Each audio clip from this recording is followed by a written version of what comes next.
রাষ্ট্রপতি নির্বাচন নিয়ে এরই মধ্যে শুরু হয়েছে তোড়জোড়। নতুন রাষ্ট্রপতি নির্বাচনের জন্য দিনক্ষণ ঠিক না হলেও প্রস্তুতি নিয়ে রেখেছে ইসি। ভারপ্রাপ্ত স্পিকারের সঙ্গে বৈঠক শেষে কথা বলেছেন প্রধান নির্বাচন কমিশনার এএমএম নাসির উদ্দিন। তিনি বলেছেন, নিয়ম অনুযায়ী সংসদ সদস্যদের ভোটে রাষ্ট্রপতি নির্বাচন হওয়ার বিধান থাকায় সংসদ সচিবালয় থেকে ভোটার তালিকা ইসি সচিবালয়ে পাঠানো হবে। এরপর তফসিল ঘোষণা ও রাষ্ট্রপতি নির্বাচিত করা হবে। ইউসুফ আলীর রিপোর্ট। রাষ্ট্রপতি মোহাম্মদ শাহাবুদ্দিনের পদত্যাগের পর নতুন রাষ্ট্রপতি নির্বাচনের জন্য ইতিমধ্যে তোড়জোড় শুরু হয়েছে। তফসিল ঘোষণার জন্য পরামর্শ করতে সকালে ভারপ্রাপ্ত স্পিকার ব্যারিস্টার কায়সার কামালের সঙ্গে বৈঠক করেন প্রধান নির্বাচন কমিশনার এএমএম নাসির উদ্দিন সহ অন্যান্য কমিশনাররা। বৈঠক শেষে প্রধান নির্বাচন কমিশনার বলেন, রাষ্ট্রপতি নির্বাচনের জন্য সব ধরনের প্রস্তুতি নেওয়া হয়েছে। রাষ্ট্রপতি নির্বাচনকে ঘিরেই আমাদের সমস্ত আলোচনাটা হয়েছে। তো এখন আমাদের তো ইলেকশনটা যখন করতে হবে, এখানেই হবে ইলেকশনটা। নমিনেশন যদি আমাদের ওখানে সাবমিট করবে, ইলেকশনটা এখানেই করতে হবে। আপনি জানেন যে chief election commissioner is the returning officer, নির্বাচনী কর্মকর্তা হিসাবে কাজ করেন।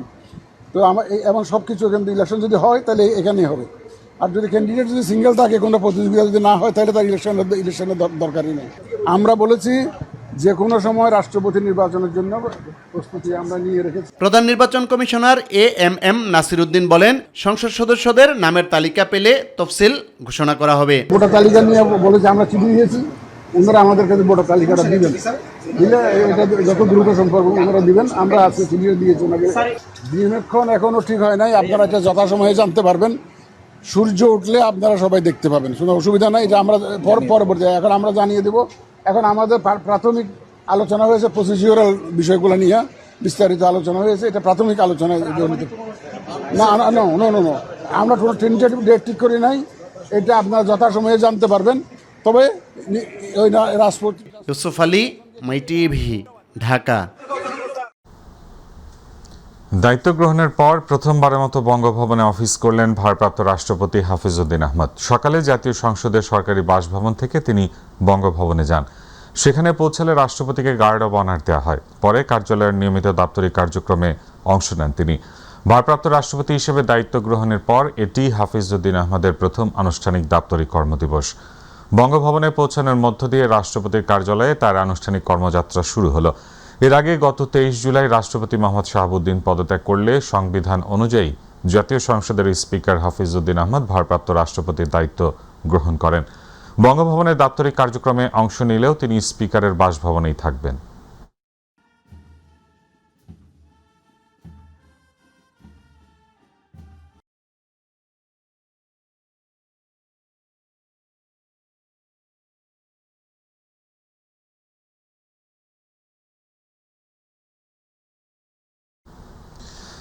দায়িত্ব ছাড়ার পর যে কোনো রাষ্ট্রপতির ক্ষেত্রে আগের ও পরের কর্মকাণ্ডের বিষয়ে আইনি ব্যবস্থা নেওয়া যাবে বলে জানিয়েছেন প্রধানমন্ত্রীর তথ্য সম্প্রচার উপদেষ্টা ডাক্তার জাহিদুর রহমান। সচিবালয়ে আয়োজিত ব্রিফিংয়ে তিনি জানান, রাষ্ট্রপতি যতদিন দায়িত্বে থাকেন ততদিন তার বিরুদ্ধে কোনো লিগ্যাল প্রসিডিউর শুরু করা যাবে না। এই সময় 32 যুগ্ম সচিবকে অবসরে পাঠানোর সাথে নির্বাচনে কোনো সম্পৃক্ততা নেই বলেও জানান তথ্য উপদেষ্টা। আরও জানাচ্ছেন রাকিব হাসান। সচিবালয় তথ্য অধিদপ্তরের সম্মেলন কক্ষে সমসাময়িক বিষয় নিয়ে আয়োজিত ব্রিফিংয়ে প্রধানমন্ত্রীর নীতি ও কৌশল তুলে ধরেন প্রধানমন্ত্রীর তথ্য ও সম্প্রচার উপদেষ্টা ডাক্তার জাহিদুর রহমান। নতুন রাষ্ট্রপতি নির্বাচিত হওয়ার আগ পর্যন্ত তিনি এই দায়িত্ব পালন করবেন। পূর্ববর্তী সরকারের লুটপাট ও দুর্নীতি প্রতিটি সেক্টরকে ধ্বংস করেছে উল্লেখ করে চলমান গ্যাস সংকট নিয়েও কথা বলেন তিনি। দেশে বাজার আছে, মানুষ আছে, কিন্তু আপনি কি যথেষ্ট পরিমাণ এনার্জি সিকিউরিটি আছে যে আমি সেটা দিয়ে আমার প্রোডাকশন কন্টিনিউ করতে পারবো? সো এই অ্যাকিমুলেটেড প্রবলেমগুলোর মাসুল আমাদেরকে খানিকটা দিতে হচ্ছে। আমরা চেষ্টা করছি, কিন্তু এগুলো তো খুব সহজ প্রসেস না। আপনি গ্যাস খুব খনন করে গ্যাস তোলা স্থলভাগে, আপনারা জানেন আমাদের অফশোরের গ্যাসের জন্য দরপত্র আহ্বান করে আমরা খুব দ্রুত দেওয়ার চেষ্টা করব, কিন্তু এটা দেওয়ার পরও বেশ কয়েক বছর লেগে যাবে সমুদ্রের গ্যাস তুলতে। তো এই প্রসেসের মধ্য দিয়ে আমরা যতদূর পারি, এই জন্য বলছি আমরা বেশি এলএনজি আনার চেষ্টা করছি, ভোলার গ্যাস যতটা সম্ভব নিয়ে আসার চেষ্টা করছি। এগুলো করতে হবে, এগুলো করা না গেলে আসলে আমরা পিছিয়ে পড়বো। অবসরে পাঠানো 32 যুগ্ম সচিবের বিষয়ে তিনি জানান, নির্বাচনে দায়িত্ব পালনের সাথে তাদের অবসরে পাঠানোর কোনো সম্পর্ক নেই। আমাদের চাকরির বিধিতে আছে যে কোনো এই ধরনের যারা কাজ করছেন তাদের 25 বছর যদি চাকরির বয়স হয়ে যায়, সরকার তাকে অবসরে পাঠাতে পারে না। এটা একেবারে আইনি ব্যাপার। যে কেউকে এটা কিন্তু আইনি, কোনো কারণ দর্শানোর প্রয়োজন নেই, আপনি এটা করেছেন বা এটা করেননি এরকম না। সরকার চাইলে এটা করতে পারে, সরকার সেই কাজটা করেছে। এখন ঘটনাচক্রে আপনারা দেখলেন যে তারা ডিসি ছিল। সাংবাদিকদের প্রশ্নের জবাবে উপদেষ্টা বলেন, দায়িত্ব ছাড়ার পর যে কোনো রাষ্ট্রপতির ক্ষেত্রেই আগের ও পরের কর্মকাণ্ডের বিষয়ে আইনি ব্যবস্থা নেওয়া যাবে। বাংলাদেশের একজন মানুষ তার পদে থাকাকালীন সময়ে কোনো লিগ্যাল ইস্যু ফেস করবেন না রাষ্ট্রপতি। উনি যতদিন পদে আছেন, উনি যখন পদে নেই, সেটা আগে করা ওনার কোনো রকম কোনো যদি মিসকন্ডাক্ট, এটা আমি এই রাষ্ট্রপতির কথা বলছি না, এনি প্রেসিডেন্ট, আগে করা কোনো বিষয় এবং পরেও যদি কোনো কিছু থেকে থাকে, সেগুলোর জন্য নিশ্চয়ই তার বিরুদ্ধে লিগ্যাল অ্যাকশন নেওয়া যাবে। এ সময় জুলাই 2024 আন্দোলন দমনে বিভিন্ন অস্ত্রের ব্যবহারেরও ব্যাখ্যা দেন ডক্টর জাহিদুর রহমান। আপনারা দেখবেন পুলিশের হাতে যে অস্ত্র থাকে, এর মধ্যে টাইপ 56 একটা রাইফেল, আমরা চাইনিজ রাইফেল বলি, দেখবেন আপনি সার্চ দেন পুলিশ, দেখবেন ওর হাতে একটা চাইনিজ রাইফেল বলে একটা রাইফেল আমরা চিনি, যেটা মিলিটারি গ্রেডের অস্ত্র পুলিশের হাতে ছিল। এটার বুলেটই 7.62, ওটার জন্য স্নাইপার হইতে হবে, মানে কোত্থেকে যেন অদ্ভুত সব কথা আসছে। রাকিব হাসান, মাই টিভি, ঢাকা।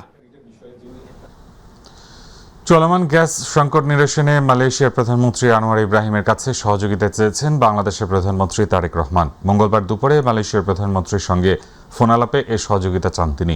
পরে মালয়েশিয়ার প্রধানমন্ত্রী তার দেশের সংশ্লিষ্টদের সঙ্গে আলোচনা করে গ্যাস সংকট নিরসনে সহযোগিতার আশ্বাস দেন। মঙ্গলবার সচিবালয়ের নিজ দপ্তরে সাংবাদিকদের সঙ্গে আলাপকালে তথ্য জানান বিদ্যুৎ, জ্বালানি ও খনিজ সম্পদ প্রতিমন্ত্রী অনিন্দ্য ইসলাম অমিত। তিনি বলেন, সমস্যার গুরুত্ব অনুভব করে প্রধানমন্ত্রী সোমবার মালয়েশিয়ার প্রধানমন্ত্রী আনোয়ার ইব্রাহিমকে একটি পত্র লেখেন, যেটি শিক্ষা উপদেষ্টা মাহাদি আমিন কুয়ালালামপুরে হস্তান্তর করেছেন। সরকার রাষ্ট্র নির্মাণের কাজ সঠিকভাবে করছে না বলে মন্তব্য করেছে জামায়াতে ইসলামীর সহকারী সেক্রেটারি জেনারেল মিয়া গোলাম পরওয়ার। দুপুরে মগবাজার এক ব্রিফিংয়ে তিনি বলেন, নির্বাচন কমিশনে দলীয় নিয়োগ দেয়ায় পরবর্তী স্থানীয় সরকার নির্বাচন এখন প্রশ্নবিদ্ধ। আর দলের সহকারী সেক্রেটারি জেনারেল হামিদুর রহমান আজাদ বলেন, দেশের আইন শৃঙ্খলা পরিস্থিতির চরম অবনতি হচ্ছে। এ সময় স্বরাষ্ট্র মন্ত্রণালয় ব্যর্থ বলেও অভিযোগ করেন তিনি। সাদিয়া হক মৌয়ের রিপোর্ট। রাষ্ট্র পরিচালনা, নির্বাচন ব্যবস্থা ও আইন শৃঙ্খলা পরিস্থিতি নিয়ে সরকারের কঠোর সমালোচনা করেছে বাংলাদেশ জামায়াতে ইসলামী। দুপুরে রাজধানীর মগবাজারের সমসাময়িক বিষয় নিয়ে আয়োজিত এক সংবাদ ব্রিফিংয়ে এসব অভিযোগ তুলে ধরেন দলটির নেতারা।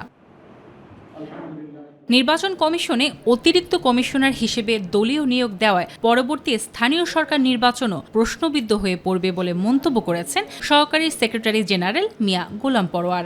তাদের দলীয় নেতাকর্মীদের নিয়োগ দিয়েছেন উন্নয়ন কর্তৃপক্ষগুলোতে, সিটি কর্পোরেশনগুলোতে, ওয়াসা, মানুষ বিস্মিত হচ্ছে। আমি দলীয়করণের বিরুদ্ধে, স্বচ্ছ এইসব প্রতিষ্ঠানের নিয়োগ প্রক্রিয়ার ব্যাপারে তাদের 31 দফায় তারা যে অঙ্গীকারটা করেছে, আমি সেটা একটু শুধু পড়ে শোনাবো আপনাদেরকে, তারপরে সুনির্দিষ্ট কিছু দলিল আপনাদেরকে দেব। মানুষকে বিস্মিত করেছে নির্বাচন কমিশন সচিবালয়ে অতিরিক্ত সচিব পদে 1 বছরের চুক্তিতে জনাব শামসুল আলম নামে একজনকে নিয়োগ দেওয়া হয়েছে। আমরা এর আগে স্টেটমেন্ট করে তাতে আমরা গভীর উদ্বেগ প্রকাশ করে আমরা 26 তারিখে তার নিন্দা করেছি। এ সময় দেশের আইন শৃঙ্খলা পরিস্থিতি নিয়ে উদ্বেগ প্রকাশ করেছেন দলের সহকারী সেক্রেটারি জেনারেল হামিদুর রহমান আজাদ। আইন শৃঙ্খলা পরিস্থিতি চরম অবনতি এবং এটা দেখার কেউ আছে বলে মনে হয় না, কারণ আমাদের দেশে এখন সবচেয়ে আলোচিত বিষয় আসলে বাংলাদেশে স্বরাষ্ট্র মন্ত্রণালয় আছে, স্বরাষ্ট্র মন্ত্রণালয়ের মন্ত্রীকে, আবার যিনি আছেন উনি কয় মন্ত্রণালয়ের মন্ত্রী? সর্বমন্ত্রী। রাষ্ট্রীয় প্রতিষ্ঠানগুলোকে আরও কার্যকর ও নিরপেক্ষ করার আহ্বান জানিয়ে দ্রুত প্রয়োজনীয় পদক্ষেপ নেওয়ার দাবি জানান জামায়াত নেতারা। সাদিয়া হক মৌ, মাই টিভি, ঢাকা। ভারত বা আমেরিকা কার আধিপত্যই মেনে নেওয়া হবে না, দেশের জন্য স্বাধীন পররাষ্ট্রনীতি প্রয়োজন বলে জানিয়েছেন এনসিপির আহ্বায়ক নাহিদ ইসলাম। জুলাই গণঅভ্যুত্থান, ফ্যাসিবাদী সংস্কার প্রশ্নে সকলকে ঐক্যবদ্ধ থাকার আহ্বানও জানান তিনি। জগন্নাথ বিশ্ববিদ্যালয়ে আয়োজিত জুলাই গণঅভ্যুত্থান, স্ফুলিঙ্গ থেকে চলমান বিপ্লব শীর্ষক আলোচনা সভায় প্রধান অতিথির বক্তব্যে এসব কথা বলেন নাহিদ ইসলাম। তিনি বলেন, জুলাই গণঅভ্যুত্থান ছিল গণতন্ত্রের জন্য, কিন্তু গণভোটের রায় বাস্তবায়ন না হওয়ায় জনগণের রায়কে অবজ্ঞা করা হচ্ছে। জুলাই গণঅভ্যুত্থান ছিল গণতন্ত্রের জন্য, জনগণ যাতে তার ভোটাধিকার প্রয়োগ করতে পারে। তো এবারে নির্বাচনে জনগণ 2টা ভোট দিয়েছে। একটার ফসল হিসেবে সরকার গঠিত হয়েছে, কিন্তু আরেকটার ফসল ছিল গণভোট। সেই গণভোটের গণরায় এখনো বাস্তবায়ন হয়নি। আপনারা যারা প্রথমবার ভোট দিয়েছেন, হ্যাঁ ভোট দিয়েছেন, আপনাদের ভোটাধিকার রক্ষার জন্য আমরা কাজ করছি। আমরা ভারতের আধিপত্য মেনে নিব না, আমেরিকার আধিপত্য মেনে নিব না। বাংলাদেশ স্বাধীন সার্বভৌমভাবে তার পররাষ্ট্র নীতি তৈরি করবে। এটা ছিল জুলাই গণ অভ্যুত্থানের অনুপ্রেরণা। জুলাই গণ অভ্যুত্থান ছিল বৈষম্য বিরোধী ছাত্র আন্দোলন। শুধু আইন করে মাদক নির্মূল করা সম্ভব নয়, এর জন্য সামাজিক আন্দোলন গড়ে তুলতে হবে বলে মন্তব্য করেছেন এলজিআরডি মন্ত্রী ও বিএনপি মহাসচিব মির্জা ফখরুল ইসলাম আলমগীর। দুপুরে ঠাকুরগাঁও জেলা প্রশাসক কার্যালয়ের সম্মেলন কক্ষে মাদকের অপব্যবহার রোধে জনসচেতনতা বৃদ্ধি এবং সামাজিক প্রতিরোধ গড়ে তোলার লক্ষ্যে মাদক বিরোধী সচেতনতামূলক সভা শেষে সাংবাদিকদের এসব কথা বলেন তিনি। এই সময় মাদকের ভয়াবহতা মানুষের কাছে তুলে ধরার আহ্বান জানান মন্ত্রী।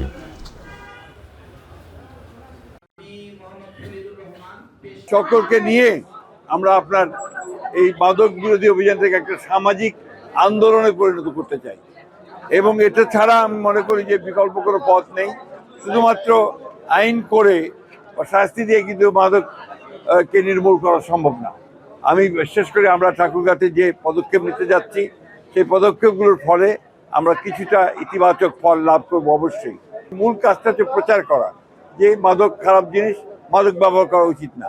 এইভাবেই যে আমাদেরকে এগোতে হবে। আন্তর্জাতিক অপরাধ ট্রাইব্যুনাল আইনের বৈধতা চ্যালেঞ্জ করে করা রিট খারিজ করে দিয়েছেন হাইকোর্ট। বিচারপতি খিজির আহমেদ চৌধুরী ও বিচারপতি মোহাম্মদ জিয়াউল হকের হাইকোর্টের বেঞ্চ এই রিট আবেদনের শুনানি নিয়ে খারিজ করে দেন। গত 24 জুন সুপ্রিম কোর্টের আইনজীবী অ্যাডভোকেট মহসিন রশিদ এ রিট দায়ের করেন। রিটে আইনটি সাংবিধানিক বৈধতা নিয়ে প্রশ্ন তুলে রুল জারির আবেদন করা হয়। একই সঙ্গে 1973 সালের আন্তর্জাতিক অপরাধ ট্রাইব্যুনাল আইন বাতিলও চেয়েছিল রিটকারী। মহসিন রশিদ তার আবেদনে উল্লেখ করেন, আইনটি তার মূল উদ্দেশ্য পূরণ করেছে। ভবিষ্যতে রাজনৈতিক প্রতিপক্ষের বিরুদ্ধে এর সম্ভাব্য অপব্যবহার ও অপপ্রয়োগ বন্ধে আইনটি রহিত করা প্রয়োজন। এইটা আগামীতেও অপব্যবহার হতে পারে। আজকে যারা এই দেশ পরিচালনা করছেন তাদের বিরুদ্ধেই ও এটা ব্যবহার হতে পারে। কাজী যে জিনিস করা হয়েছিল একটি উদ্দেশ্য নিয়ে, ওই উদ্দেশ্য যেহেতু নাই, তাহলে এইটাকে রিপিল করা দরকার। সরকারের দেয়া শর্ত মেনে আবারও চিকিৎসা সেবা শুরু করেছে রাজধানীর আলোচিত আদ্দিন মেডিকেল কলেজ হাসপাতাল। কার্যক্রম পুনরায় চালু হওয়ায় স্বস্তি প্রকাশ করেছেন রোগী ও তাদের স্বজনেরা। হাসপাতাল কর্তৃপক্ষ বলছে, সরকারের সব নির্দেশনা মেনে আগের চেয়ে আরও মানসম্মত সেবা নিশ্চিত করা হবে। সাদিয়া হক মোয়ের রিপোর্ট। সরকারের নির্দেশনা অনুযায়ী প্রয়োজনীয় সকল শর্ত পূরণের পর পুনরায় চালু হয়েছে আদ্দিন মেডিকেল কলেজ হাসপাতালের কার্যক্রম। সকাল থেকেই বহির্বিভাগ, জরুরি বিভাগ সহ বিভিন্ন ইউনিটে চিকিৎসা সেবা নিতে ভিড় করেন রোগীরা। আমি এখানে 4 বছর এত সুবিধা পেয়েছি, এরকম সুবিধা আমি অন্য কোনো হসপিটাল পাইনি। অ্যাম্বুলেন্স 380 টাকার মধ্যে পাওয়া যায়, সেই জন্য আমরা স্যাটিসফাই। এই জায়গায় আগে চিকিৎসা করছে, এই জায়গায় আমার নাতি। খরচের থেকে বড় কথা হচ্ছে আমরা কখনো সার্ভিসের ত্রুটি পাইনি। দীর্ঘদিন পর হাসপাতালটি চালু হওয়ায় স্বস্তি প্রকাশ করেছেন বিভিন্ন জেলা থেকে আগত রোগীরা। আলহামদুলিল্লাহ খুব ভাবে ট্রিটমেন্ট করছে। এইখানে আমরা যে প্রফেসর লেভেলের ডক্টরগুলোকে দেখাই, সেগুলো মোটামুটি 350 টাকা ভিজিট দিয়ে আমরা দেখাতে পারি। এই লেভেলের ডক্টর দেখাতে হয়েছে আমার অন্য হসপিটালে 1500 থেকে 2000 টাকা ভিজিট দিয়ে। আমাদের জন্য আমি মনে করি হাসপাতালটা গরিবের বন্ধু। তারা এসে খুবই খুশি, তারা মনে হচ্ছে প্রাণ খুলে নিঃশ্বাস নিচ্ছে, আর দিন এসে মুক্ত বাতাসে। নির্দেশনা অনুযায়ী প্রয়োজনীয় সব ব্যবস্থা নেওয়া হয়েছে বলে জানিয়েছেন দায়িত্বরত কর্মকর্তারা। সব নিয়ম মেনে রোগীদের সর্বোচ্চ চিকিৎসা সেবা নিশ্চিতের অঙ্গীকারও করেন তারা। সরকারকে ধন্যবাদ জানাতে চাই যে ওনারা আমাদেরকে আমাদের লাইসেন্সটা ফেরত দিয়েছেন, এবং আমরা এটার মর্যাদা রাখার চেষ্টা করব। আমরা সবাইকে আশ্বস্ত করেছি এবং সবার সাথে যারা আমাদের সাথে যোগাযোগ করেছে তাদেরকে বলেছি, আপনারা আসেন, আজকে থেকে আমাদের সব ধরনের সেবা কার্যক্রম চালু আছে। অনেক বিতর্ক, তদন্ত, লাইসেন্স বাতিলের ঘোষণার পর সরকারের নির্ধারিত শর্ত মেনেই আবার কার্যক্রম শুরু করেছে রাজধানী মগবাজারে আদ্দিন মেডিকেল কলেজ হাসপাতালের সকল কার্যক্রম। তবে ভবিষ্যতে যেন কোনো অনাকাঙ্ক্ষিত ঘটনা না ঘটে সেই বিষয়ে কড়া নজর থাকবে সংশ্লিষ্ট কর্তৃপক্ষের। সাদিয়া হক মৌ, আদ্দিন হসপিটাল, মগবাজার, ঢাকা। সকালের ব্যস্ত রাজধানী, অফিস, শিক্ষা প্রতিষ্ঠান আর জীবিকার তাগিদে ছুটে চলা মানুষের ভিড়। কিন্তু এই ব্যস্ততার মাঝেই হঠাৎ টয়লেটের প্রয়োজন হলেই দেখা দেয় চরম অসহায়ত্ব। বেশিরভাগ এলাকায় চারপাশে খুঁজে মেলে না কোনো পাবলিক টয়লেট। লজ্জা, অস্বস্তি আর অসহায়ত্ব নিয়েই পথ চলতে হয় নগরবাসীকে। রাজধানী পাবলিক টয়লেট সংকট নিয়ে শবনম অবনীর রিপোর্ট। ব্যস্ত রাজধানী ঢাকার প্রতিটি মোড় যেন ছুটে চলা মানুষের গল্প বলে, কিন্তু সেই গল্পের আড়ালে লুকিয়ে আছে এক নীরব সংকট। হঠাৎ প্রয়োজন হলে কোথায় মিলবে একটি নিরাপদ, পরিচ্ছন্ন পাবলিক টয়লেট, এই প্রশ্নের উত্তর জানেন না অনেকেই। তাই হাসপাতাল, শপিং মল কিংবা পেট্রোল পাম্পই হয়ে ওঠে শেষ ভরসা। যথাযথ ব্যবহার উপযোগীও নয়, তো এটা অনেক সমস্যার সম্মুখীন হতে হয়। পাবলিক টয়লেট মেনলি যেহেতু পর্যাপ্ত না আমাদের দেশে, বিশেষ করে মেয়েদের জন্য, তো সেক্ষেত্রে দেখা যায় যে শিক্ষা প্রতিষ্ঠান বা কোনো একটা ভালো প্রতিষ্ঠান অথবা হসপিটাল, এরকম জায়গাগুলোকে আমি খুঁজি ওয়াশরুমে যাওয়ার জন্য।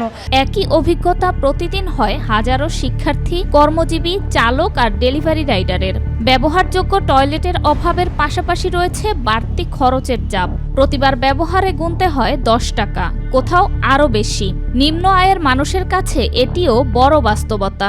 রেগুলার 10 টাকা 20 টাকা এটা দেওয়া যায়, কিন্তু 40-50 টাকা যদি একটা মানুষ পাবলিক এই ওয়াশরুমে আর প্রস্রাবেই দেয়, এখানে তো অতিরিক্ত হয়ে যাচ্ছে। লিখিতভাবে ওরকম কোনো চার্ট আমরা পাই নাই, ওনাদের মন করাভাবে জায়গাটা রেট ওনারা বলছে বলে ওইভাবে ওনারা নিতে আসছে। যদি পাবলিক টয়লেটের সংখ্যা আরেকটু বাড়ানো হয়, সেক্ষেত্রে জনগণ আরেকটু উপকৃত হবে। সংকট রয়েছে নিরাপত্তারও। কোনো পাবলিক টয়লেটকে ঘিরে রয়েছে মাদক সেবন ও নানা অনৈতিক কর্মকাণ্ডের অভিযোগ। ফলে বিশেষ করে নারী ও শিশুরা নিরাপত্তাহীনতায় সেসব ব্যবহার করতেও স্বস্তি পান না।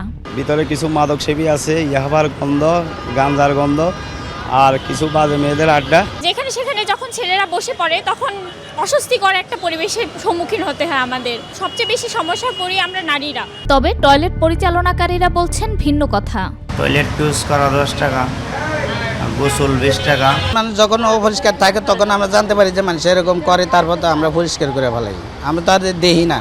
সিটি কর্পোরেশনের তথ্য বলছে পুরো ঢাকা শহরে পাবলিক টয়লেট রয়েছে মাত্র 194টি। পরিসংখ্যান অনুযায়ী প্রতি 1 লাখ মানুষের জন্য রয়েছে মাত্র একটি টয়লেট, যা প্রয়োজনের তুলনায় খুবই অপ্রতুল। আবার কয়েকটি টয়লেট দীর্ঘদিন ধরেই অচল। নগরবাসীর দুর্ভোগ লাঘবে দ্রুত ব্যবস্থা নেয়ার আশ্বাস কর্তৃপক্ষের। ঢাকা দক্ষিণে 77টি পাবলিক টয়লেট আছে, এগুলো বিভিন্ন জায়গাতে ইজারা দেওয়া হয়েছে এবং এইটাকে আমরা আরও বাড়াতে চাই। আমাদের প্রচেষ্টা আছে যে বেশ কিছু স্পটে শুধুমাত্র মহিলাদের এই টয়লেটের ব্যবস্থা যাতে আমরা আরও বাড়াতে পারি। মাদক সেবন আমাদের কাছে এই পর্যন্ত কোনো অভিযোগ আসে নাই। যদি আপনি অভিযোগ করলেন, আমরা এটা বিবেচনা করব, দেখব। কারণ আইনের ঊর্ধ্বে কেউ না, যদি এরকম কেউ থাকে তাকে আইনের আওতায় আনতে হবে, তাহলে ব্যবস্থা হবে, তাহলে ভবিষ্যতে আর সেই কাজ করবে না। রাস্তার ভিড় বাড়ছে, মানুষের চলাচল বাড়ছে না নাগরিক জীবনের ছোট্ট কিন্তু অন্যতম মৌলিক চাহিদা পাবলিক টয়লেটের পরিধি। ফলে প্রতিদিনই বাড়ছে নীরব ভোগান্তি। এখন প্রশ্ন, এই সমস্যার সমাধান কোথায়? শবনম অবনী, মাই টিভি, ঢাকা। দর্শক, যাচ্ছে সংবাদ বিরতিতে। ফিরে আলাদা থাকছে। যুক্তরাষ্ট্র ও ইরানের মধ্যে টানা তৃতীয় দিনের মতো সরাসরি সংঘাত বন্ধ, আলোচনার মাধ্যমে কূটনৈতিক সমাধানের প্রত্যাশা।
না, এটা বিয়ে করছে এমপির এই বিষয়টা আমি বুঝলাম না। বিয়ে করছে, তুমি বাসা নিয়ে বাসায় রাখো, তুমি এখানে অনেক পাইতে গেছো কে?